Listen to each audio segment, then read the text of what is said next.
जैसे ही हमें ये समझ में आता है कि बाहर का बिगड़े तो कम नुकसान है, नुकसान तो है, जिम्मेदारी है हमारी, लेकिन फिर भी कम है, वो अंदर वाला बिगड़े तो ज्यादा नुकसान है, तो तुरंत व्यक्ति बैक गियर लगाता है, फिर बचता है उससे,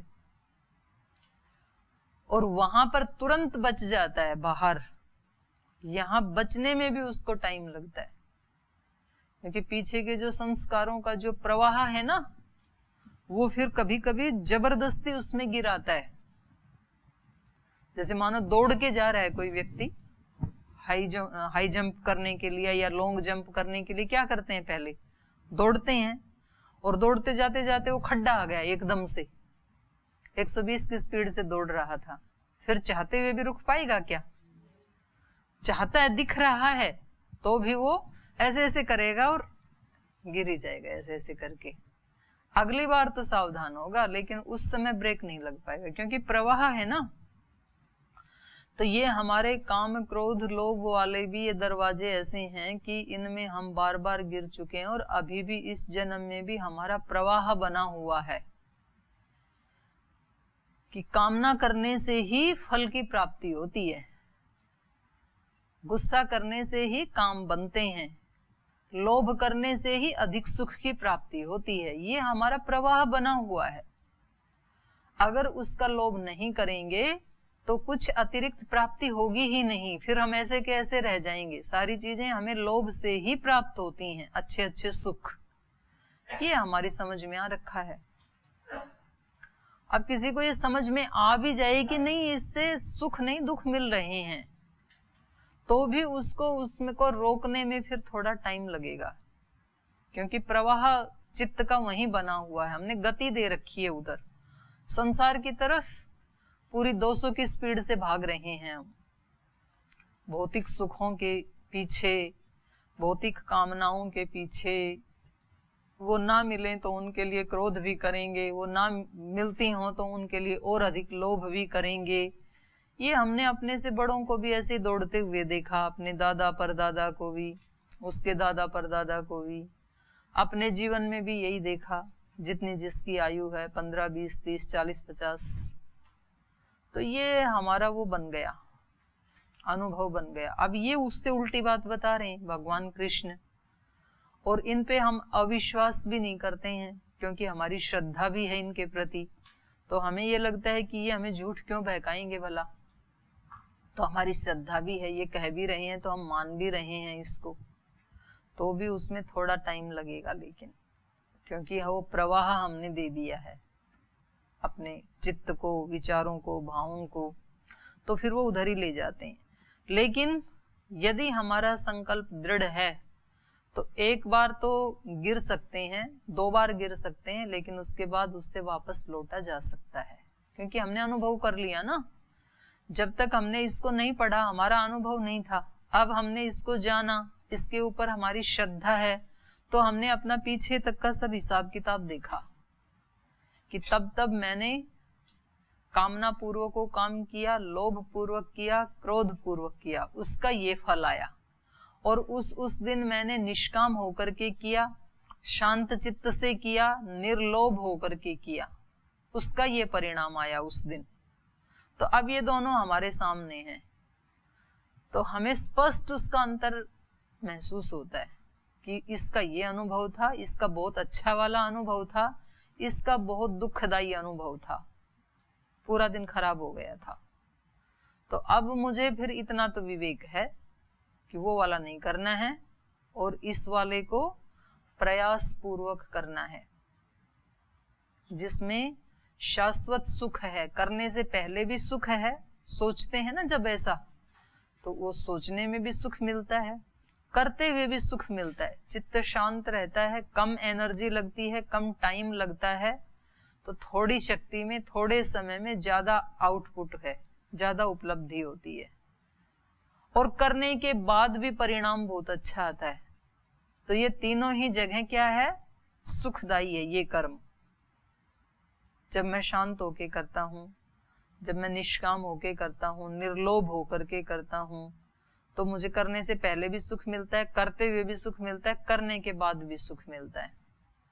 तो अब इसको प्रयास पूर्वक करना है, कभी मन ना भी करे ना तो भी ऐसा ही करना है। तो उसी को श्रद्धेय स्वामी जी महाराज क्या बताते हैं, अच्छे काम इच्छा ना होने पर भी करें और बुरे काम इच्छा होने पर भी ना करें। तो इच्छा है कि इसको थोड़ा डांट देते हैं तो भी ना डांटें, इच्छा होने पर भी। इच्छा है कि आज तो थोड़ा आलस से प्रमाद कर लेते, बहाना मार देते हैं, बोल देंगे जी वहां एसी कान में घुस रहा था इसलिए दर्द हो रहा था तो आज नहीं जाते हैं क्लास में। तो इच्छा ना होने पर भी अच्छा काम करें। आज बोल देंगे कि जी स्वास्थ्य ठीक नहीं था इसलिए कमरे में विश्राम कर रही थी, क्योंकि आज नींद पूरी नहीं हुई, तो जब तक गीता की क्लास हो 1 घंटा नींद निकाल लेते हैं।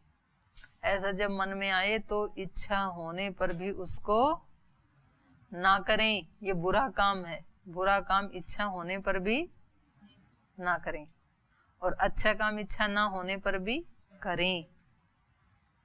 तो ऐसा करने से क्या होगा, ऐसा करने से एतई विमुक्तः, इन दुर्गुणों से, इन कामनाओं से हम मुक्त हो जाएंगे।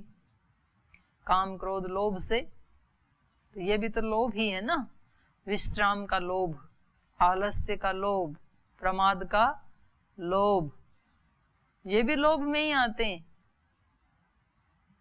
नींद का लोभ, बहाना मारने का लोभ, पढ़ाई ना करने का लोभ, व्यायाम ना करने का लोभ,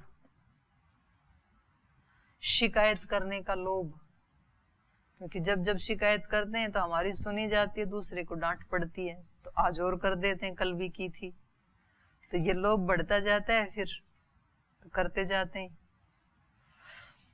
फिर क्या होगा, इनको छोड़ेंगे तो एतई विमुक्त कौन्तेय त्रिभिः तमो द्वारैः, 3 प्रकार के ये जो तम के द्वार हैं, काम क्रोध लोभ बताया, जो इन अंधकार वाले द्वारों से ये नर जब छूट जाता है तब आत्मनः आचरति श्रेयः, फिर अपने लिए श्रेष्ठ आचरण करता है।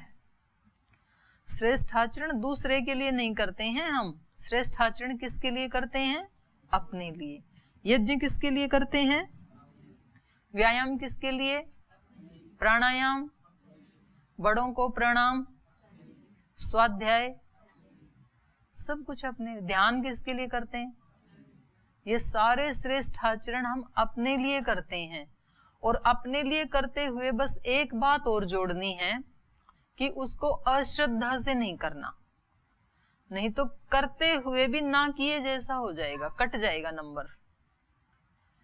कर तो रहे हैं, सभी कर रहे हैं, लेकिन अगर करते समय श्रद्धा पूर्वक यदि नहीं किया तो फिर वो ना किए जैसा ही हो जाएगा। इसलिए करते समय कैसे करना है, श्रद्धा पूर्वक, भक्ति पूर्वक, प्रीति पूर्वक, ज्ञान पूर्वक, तो फिर उसका कई गुना ज्यादा आनंद जो है वो बढ़ जाएगा। तो ऐसे जिन लोगों को कुछ बाह्य स्थूल जो काम करते समय ये टेक्निक समझ में आती है ना, तो वो फिर क्या करते हैं, जैसे घर में काम करते हैं तो काम करते करते भजन लगा दिया टेप रिकॉर्डर में, भजन सुनते सुनते कर रहे हैं उसको। काम तो बिना भजन सुने भी हो ही जाता। खाना बना रही है जैसे कोई माता, और वो अपना टीवी चला देती है, उसमें आस्था संस्कार वो चैनल लगा देती है, फिर उसमें से वो सुनती जाती है कोई भजन कोई प्रवचन और अपना काम करती रहती है। तो कहती है ऐसे काम करने में बड़ा सुख मिलता है, तो उसकी क्वालिटी बढ़ गई, काम तो हो ही जाता। वो शब्द नहीं सुनते तो अंदर से आत्म संवाद के रूप में और कुछ ना कुछ चलता ही रहता। और जब व्यक्ति को ये पता है कि कुछ ना कुछ तो उल्टा पलटा ही चलेगा, मेरा ईश्वर से कनेक्शन तो जुड़ा हुआ नहीं है, तो इधर उधर के विचार चलें, उससे अच्छा तो मैं ये वाले लगा देती हूँ, तो वो अच्छे विचार मेरे से जुड़े रहेंगे। यद्यपि वो सेकंड कैटेगरी का काम है, फर्स्ट वाला तो है भगवान की स्मृति में कनेक्शन जोड़ के भगवान से तब करें, वो है सबसे बढ़िया। तो लेकिन जब तक वो ना हो तब तक बाहर का व्यक्ति काम व्यायाम करते करते क्या करते हैं, भजन लगा देते हैं कि व्यायाम भी हो जाएगा और ये भजन सुन के, उन शब्दों को सुन के और ज्यादा जोश प्रेरणा उत्साह वो भी हमारे अंदर भर जाएगा। तो श्रद्धा पूर्वक करें, फिर जो भी करें तो उससे उसकी क्वालिटी बढ़ जाती है। जैसे कुछ कुछ अपनी गाय का दूध निकालते हैं ना, तो मंत्र पाठ करते हुए दूध निकालते हैं। ऐसे बताया मेरे को एक भाई साहब हैं, बोल जी मैं इस गाय को ना मंत्र सुनाते सुनाते, ईश्वर स्तुति प्रार्थना के या कोई भी मंत्र सुनाता हूँ तो ये बिल्कुल शांत खड़ी रहती है और ज्यादा दूध देती है।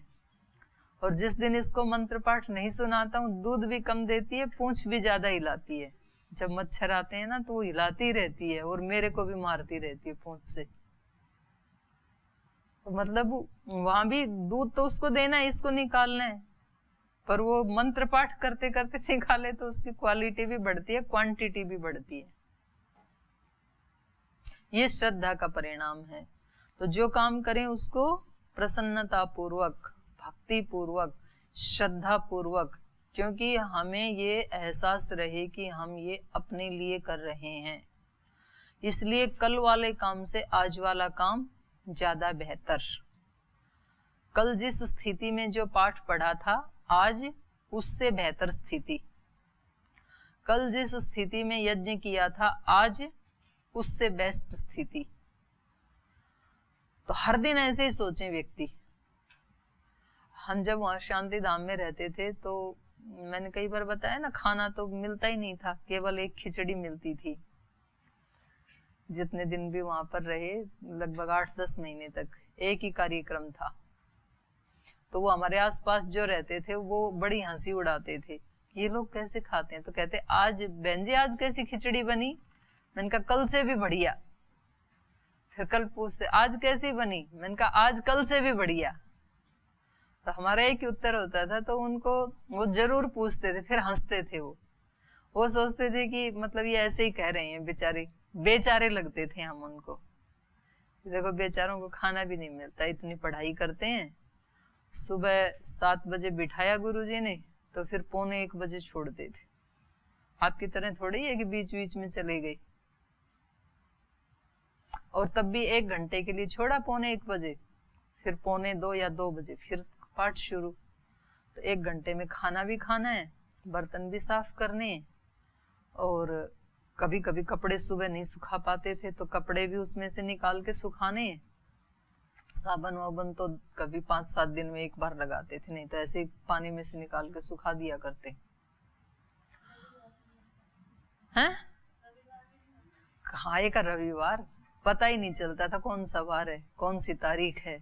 वारों का तो यहाँ भी पता नहीं चलता है, तारीखों का चल जाता है, क्योंकि स्वामी जी के कार्यक्रम होते हैं ना, इतनी तारीख से इतनी तारीख तक वहां शिविर है, ऐसे पता लग जाता है। फिर 2 बजे बैठे तो फिर शाम को फिर 6-7 बजे छोड़ते थे। मतलब बिल्कुल जब अंधेरा हो जाए, लाइट तो थी नहीं वहां पे। तो जब मतलब गुरुजी को पढ़ाना दिखाई ना दे, क्योंकि वहां पर जो वो लालटेन थी वो भी गैस वाली थी, तो ज्यादा उसको जलाएं तो गैस खत्म हो जाए। वो गैस सिलेंडर होते हैं ना छोटे छोटे वाले, वो वाली थी। तो उसका भी लोभ गुरुजी को, जो खत्म नहीं होनी चाहिए, क्योंकि फिर वो हमें 3 बजे हम जला देते थे पढ़ने के लिए। रात को भी कम से कम 9, 9:30, 10 बजे तक तो जलाते ही थे। तो फिर शाम को फिर संध्या वंदन उपासना आदि करके, फिर 1 गिलास दूध लेके, कुछ थोड़ा होमवर्क जो गुरुजी देते थे वो करके 9:30, 10 बजे सोते, 3 बजे फिर उठ जाना। लेकिन हम रोजाना जब वो पड़ोसी पूछते, उनको लगता था कि 2-4 लोग ही रहते थे वो गाय गुई की सेवा करने वाले। आज कैसा बना खाना, तो आज कैसा बना, कल से भी बढ़िया। तो आज की क्लास कैसी है, कल से भी बढ़िया।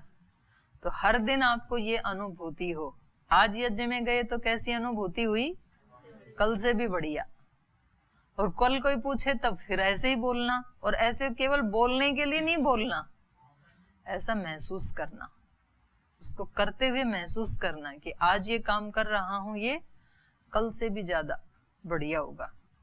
ऐसे करते करते, श्रेष्ठ आचरण करते हुए, आत्मनः श्रेयः आचरति, अपने लिए ऐसा श्रेष्ठ आचरण करते हुए, ततः याति पराम गतिम, फिर परागति को प्राप्त कर जाता है। तो परागति को प्राप्त करना कितना सरल है, सरल है ना। करना क्या है परागति को प्राप्त करने के लिए, कल से आज का बेस्ट करना है, बेटर करना है, बस इतना ही करना है। जो जो भी कर रहे हैं ना, कल से आज बढ़िया। और वो बढ़िया करते करते कब आप अनंत बढ़िया में पहुंच गए आपको ही पता नहीं चलेगा। शरीर को थोड़ा थोड़ा खिलाते खिलाते खिलाते कब जवान हो गए आपको ही पता नहीं चला। पता चला कब बढ़े आप, पता नहीं। जब बच्चे थे तो इतना सा खाते थे, चम्मच से पिलाती थी माँ 2 चम्मच दूध की, और बड़े हुए तो इतना सा खाने लगे, और बड़े हुए तो 1 रोटी खाने लगे। ऐसे थोड़ा थोड़ा खाते खाते खाते पूरे शरीर का विकास हो गया, जवान हो गए, आपको पता लगा ही नहीं कब हो गए हम। थोड़ा थोड़ा खाते रहे, उतना उतना व्यायाम प्राणायाम करते रहे, उतना उतना सोते रहे, जगते रहे, कब बन गए कुछ नहीं पता लगा। दूसरे देखते हैं तो रे तुम इतने बड़े हो गए, बोले हाँ कब हो गए, वो तो मेरे को ही नहीं पता लगा कब हो गए, हो गए। तो ऐसे श्रेष्ठ आचरण करते करते कब परागति को प्राप्त कर गए पता ही नहीं चलता है साधक को। दूसरे बोलते हैं आप तो कुछ श्रेष्ठ गति को प्राप्त हो गए, बोले हैं प्राप्त हो गए, मुझे तो नहीं पता लगा। स्वामी जी को शुरू शुरू में लोग बोलते आप तो स्वामी जी अब आजकल ना बहुत बड़े सेलिब्रिटी बन गए, बोले सेलिब्रिटी बन गए, मुझे तो नहीं पता चला वो क्या होता है। बस हम तो अपना काम करते गए, जो हमारे सामने था ना उसको पूरी श्रद्धा से, निष्ठा से, आनंद से, जुनून से, जोश से, पुरुषार्थ से करते ही गए, करते ही गए। हम कब बड़े बन गए हमें नहीं पता लगा, ऐसे महाराज जी बोलते हैं। ऐसे ही साधक भी बोलता है, उसको दूसरे लोग कहते हैं कि महाराज जी आपकी तो वाणी सिद्ध हो गई, अब आप जो संकल्प लेते हैं, आप जो बोलते हैं वो पूरे ही होते हैं, सब लोग लग जाते हैं उसको पूरा करने में, तो आप तो संकल्प सिद्ध महात्मा बन गए। बोले कब बन गए मुझे तो नहीं पता लगा।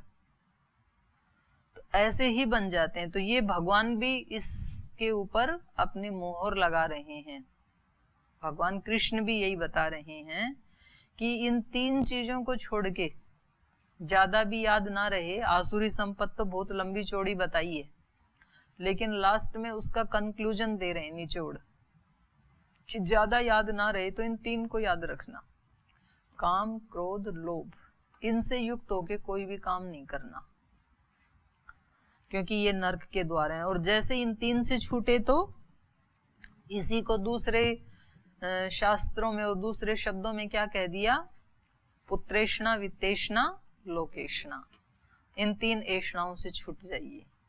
यही हैं ये काम क्रोध लोभ ही हैं।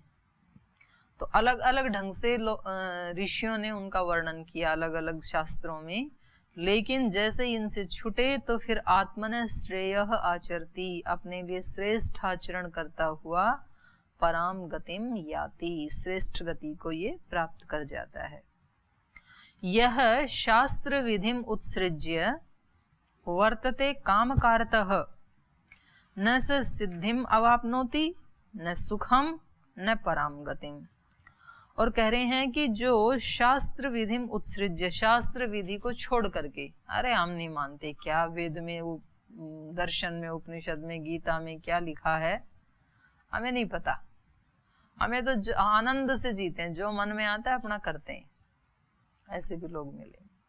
तो शास्त्र विधि को छोड़ करके जो कामकारतः वर्तते, मनमाना आचरण करते हैं,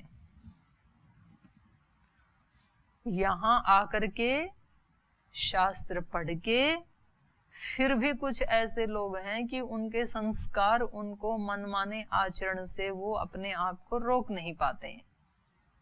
और फिर वो कहते हैं जी यहाँ तो ना हमें ऐसे कैद जैसे लगता है, हमें लगता है कि यहाँ तो हमारे अंदर जो प्रतिभाएं हैं उनका विकास कभी हो ही नहीं पाएगा, इसलिए हम तो यहाँ से जाके कहीं और अपना शुरू करेंगे और वहां जाके हम पूरी देश दुनिया को बदल के आएंगे, यहाँ तो आप बदलने ही नहीं देते हो। फिर वो चले जाते हैं, फिर वो 6 महीने में, 1 साल में, 2 साल में सब जगह घूम घाम के सारी धरती का चक्कर लगा के फिर बोलते हम दोबारा यहाँ आना चाहते हैं। तो कभी तो उनके लिए दरवाजा खुल जाता है, कभी नहीं खुलता है। वो गुरु की उसके ऊपर निर्भर करता है किसका कैसा आचरण व्यवहार रहा। तो उनकी वीकनेस क्या है? सब जाना, सब पढ़ा, सब सुना, लेकिन वीकनेस क्या है? मनमानापन। शास्त्र विधि क्या कहती है? गुरु के सानिध्य में रहो, वो आपसे ज्यादा जानते हैं। शास्त्र विधि कहती है आप सुरक्षित रहोगे, उनके संरक्षण में रहो। लेकिन व्यक्ति को लगता है कि नहीं, मुझे तो अपना मनमाना आचरण करना है, मुझे नहीं रहना, तो फिर वो बेचारा नुकसान उठाता है अपना, वो आत्मा। क्योंकि जब तक अपनी सामर्थ्य नहीं है खुद पैदल चलने की, और माँ की उंगली भी छोड़ दी या पिता की उंगली भी छोड़ दी, तो ये बच्चा बाजार की भीड़ में कहीं चिथ सकता है, गह सकता है, खो सकता है, घायल हो सकता है। इसलिए जब तक खुद चलने की सामर्थ्य नहीं आई है तब तक किसी की उंगली पकड़ के रखो। और बंधे हुए का काफी मूल्य होता है। जिन जिन कुत्ते आदि प्राणियों के या गाय भैंस के गले में वो होती है ना चेन, बेल्ट होती है, और वो उसका मालिक उसको घुमाने के लिए ले जाता है सुबह सुबह, तो वो कुत्ता कैसे होता है? निश्चिंत, और बड़ी घमंड की चाल चलता है वो। और एक बेचारा ऐसे घूम रहा है तो उधर से किसी ने पत्थर मारा, उधर से किसी ने डंडा मारा, उधर से किसी ने धमकाया, ऐसे ही भटकता रहता है इधर उधर। ना उसके खाने की कोई व्यवस्था, ना रहने की, ना सोने की। और जिसके ऊपर टैग लगा हुआ है ये उनका कुत्ता है, तो दूसरे भी मारते नहीं है, वो बता देते हैं भाई आपका कुत्ता इधर था, उसको संभाल लेना, मारते नहीं है उसको। तो जिस मनुष्य के गले में किसी गुरु का, भगवान का, किसी बड़े माता पिता का, आचार्य का टैग लगा हुआ है वो सुरक्षित है, दूसरे लोग उसको डैमेज नहीं कर सकते हैं। और जिसके पास कोई टैग नहीं है और अपने भी सामर्थ्य है नहीं, तो वो फिर खतरे में है। फिर वो खुद ही उसका भाई भगवान मालिक है उसका। कोई पेड़ पौधा जैसे जमा है धरती के साथ, तो वो कितने भी आंधी आए, तूफान आए, लेकिन वो आगे बढ़ता है, वो झूमता है, उसमें नई कलियां आती हैं, नए फूल आते हैं, ऑक्सीजन देता है, छांव देता है, बड़ी मस्ती से वो अपना जीवन यापन करता है। लेकिन धरती से निकल जाए, मुझे नहीं रहना इसके बंधन में, बांध के रखती है, कहीं जाने ही नहीं देती है। और उसको उखाड़ दिया, उखाड़ के रख दिया, तो अब उसका रूप रंग कैसा होगा? 5-7 दिन के बाद उस पौधे का सूख जाएगा, वो मुरझा जाएगा।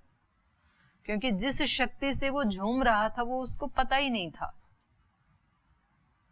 जिससे वो जुड़ा हुआ था। तो इसलिए इन्होंने ये बताया कि शास्त्र को कभी ना छोड़ें। यह शास्त्र विधिम उत्सृज्य कामकारतः वर्तते। तो ये भगवान कृष्ण कह रहे हैं, मैं नहीं कह रही हूं। मनमाना आचरण करने के लिए ये मना कर रहे हैं। क्योंकि अर्जुन क्या कह रहा था? अर्जुन को लग रहा था कि भगवान कृष्ण को पता ही नहीं है, मेरे को जबरदस्ती युद्ध करवा रहे हैं, इतना बेकार काम है युद्ध करना, मैं करना ही नहीं चाहता हूँ, मेरे ही घर वालों के ऊपर मेरे से ही प्रहार करवा रहे हैं, ये कौन सी बात हुई? मुझे कोई राज्य नहीं चाहिए, मुझे युद्ध करना ही नहीं है। तो कितना उल्टा लग रहा है ना गुरु का आदेश। तो वो अपने मन माना करना चाह रहे थे, और उन्होंने बोल भी दिया था मैं नहीं युद्ध करूंगा, न्यायोत से युद्ध नहीं करूंगा मैं। तो कह रहे हैं कि ऐसे जो मनमाना आचरण करते हैं शास्त्र विधि को छोड़ करके, वे लोग न से सिद्धिम अवापनोति, न तो सिद्धि को कभी प्राप्त कर पाते हैं, न सुखम, न कभी उनको सुख मिलेगा। क्योंकि अंदर अंदर से एक संस्कार काटता रहेगा कि तू गुरु की आज्ञा का उल्लंघन करके आ गया, अवज्ञा करके आ गया। न सुख मिलेगा और न पराम गतिम। क्योंकि ये सारे कब मिलेंगे? शांत चित्त में मिलते हैं, और शांत चित्त रहता नहीं है ऐसी स्थिति में, तो इन सब से फिर वो वंचित रह जाता है। तो ये इसके आसुरी संपदा के फल थे। शेष चर्चा कल करेंगे, यही पाठ को विराम देते हैं।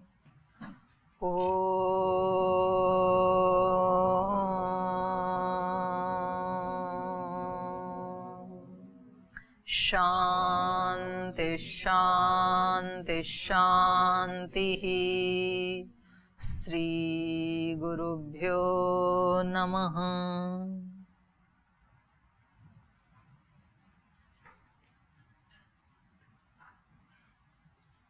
हे हृदयेश्वर हे सर्वेश्वर हे प्राणेश्वर हे परमेश्वर। हे हृदयेश्वर हे सर्वेश्वर हे प्राणेश्वर हे परमेश्वर। हे समर्थ हे करुणा सिंधु हे समर्थ हे करुणा सिंधु। विनती ये स्वीकार करो। विनती ये स्वीकार करो। भूल दिखा कर उसे मिटा कर। भूल दिखा कर उसे मिटा कर। अपने प्रेम प्रदान करो। अपना प्रेम प्रदान करो। पीर हरो हरि पीर हरो। पीर हरो हरि पीर हरो। पीर हरो हरि पीर हरो। पीर हरो हरि पीर हरो। हे हृदयेश्वर हे सर्वेश्वर हे प्राणेश्वर हे परमेश्वर।